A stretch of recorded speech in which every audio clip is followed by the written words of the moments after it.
Cuando los hombres comenzaron a multiplicarse por toda la faz de la tierra y les nacieron hijas, sucedió que los hijos de Dios vieron que las hijas de los hombres eran hermosas. Entonces tomaron mujeres para sí, las que escogieron de entre ellas. Y el Señor dijo: No va a estar mi espíritu peleando siempre con el hombre, pues él no es más que carne. Vivirá hasta 120 años.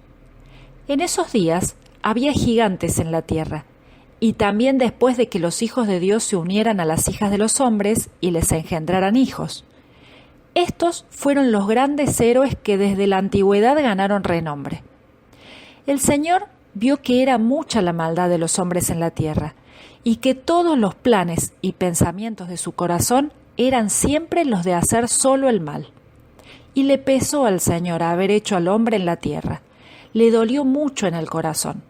Y dijo el Señor: Borraré de la faz de la tierra al hombre que he creado, lo mismo que a las bestias, los reptiles y las aves del cielo. Me pesa haberlos hecho. Pero Noé halló gracia a los ojos del Señor. Génesis 6, 1 al 8. Cientos de años habían pasado desde que Adán y Eva fueron echados del jardín del Edén. Cientos de años habían pasado desde que Caín matara a Abel y desde que Set, el sustituto, reemplazara a su hermano muerto. Cientos de años habían pasado desde que Enoc caminara íntimamente con Dios y fuera llevado al cielo sin morir. Muchos años habían pasado desde el nacimiento de Noé, y entonces algo completamente inesperado sucedió cuando los seres humanos comienzan a multiplicarse sobre la tierra. Los hijos de Dios tomaron para sí a las hijas de los hombres y tuvieron hijos con ellas. Pero, ¿quiénes eran estos hijos de Dios? ¿Y quiénes eran las hijas de los hombres? Existen dos interpretaciones con respecto a esto. La primera interpretación sostiene que se trata de una mezcla entre santos y mundanos. Algunos expertos creen que los hijos de Dios eran los descendientes santos de Set, mientras que las hijas de los hombres eran las descendientes de Caín, una generación alejada de Dios. Según esta interpretación, hombres buenos y santos se enamoraron de mujeres impías pero muy atractivas, tuvieron hijos y esos hijos se convirtieron en gigantes, lo cual provocó el enojo de Dios y su decisión de destruir la tierra. Sin embargo, esta explicación genera algunas preguntas sin respuesta. ¿Acaso todos los hombres descendientes de Set fueron santos y sin pecado? ¿Es que todas las descendientes mujeres de Caín vivieron alejadas de Dios? De ser así, ¿cómo se explica que esta unión entre santos y pecadores haya producido una descendencia de gigantes? La segunda interpretación afirma que se trata de una combinación entre demonios y humanos. Esta interpretación se basa en el hecho de que en el Antiguo Testamento la expresión hijos de Dios se refiere a seres espirituales.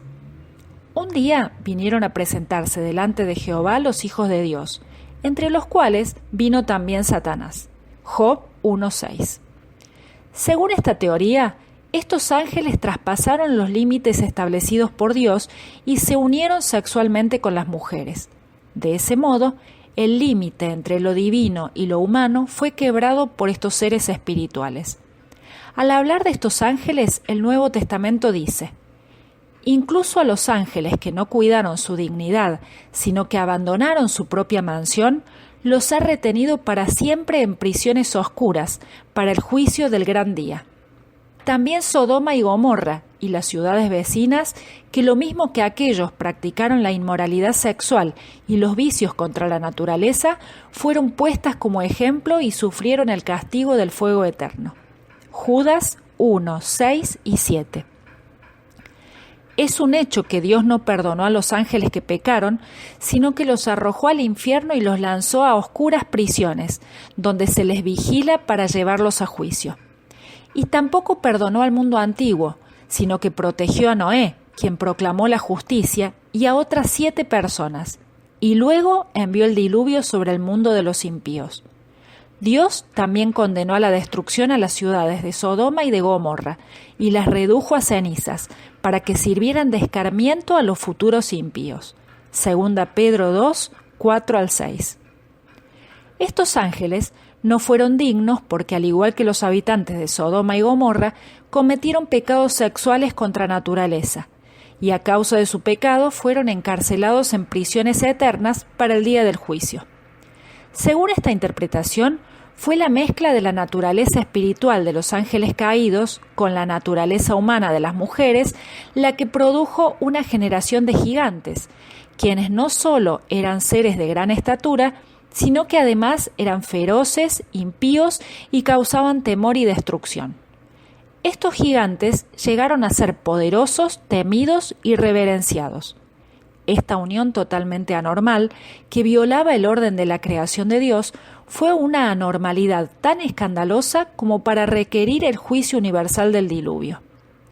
Sin lugar a dudas, este es un pasaje enigmático, que quizás genera más preguntas que respuestas. No obstante, lo verdaderamente importante en este pasaje es el hecho indiscutible de que al multiplicarse, la humanidad no solo aumentó en número, sino también en maldad y rebeldía contra Dios. Ante la desobediencia del ser humano, Dios decidió no luchar para siempre con los hombres, sino colocar un plazo de 120 años para que se arrepintieran.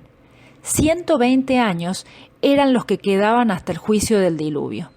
Sin embargo, a pesar del testimonio de justicia de Noé, las personas no quisieron arrepentirse y el diluvio ocurrió 120 años después de este anuncio. Dios advirtió que su espíritu no lucharía con el hombre para siempre. Él no permitió que la raza humana permaneciera en rebeldía para siempre. Esto nos enseña que aunque la paciencia de Dios es grande y Él no quiere que nadie se pierda, esa paciencia tiene un límite. Piénsalo.